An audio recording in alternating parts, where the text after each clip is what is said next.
शामिल करते हैं जंग से। ब्यूरो चीफ मलिक मोहम्मद आमिर की रिपोर्ट के मुताबिक ईद-उल-ज़ुहा सफाई ऑपरेशन तीसरे रोज़ भरपूर तरीके से जारी।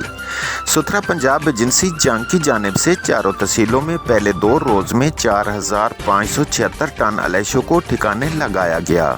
जिला भर में 6,108 वर्कर्स सफाई ऑपरेशन में हिस्सा ले रहे हैं। 1,236 मशीनरी फील्ड में मुतहर्रिक है। अलाइशों को ठिकाने लगाने के बाद अर्के गुलाब के साथ छिड़काव किया जा रहा है। अमला सफाई भरपूर अज़्म और लगन के साथ फ़रज़ सर अंजाम दे रहे हैं।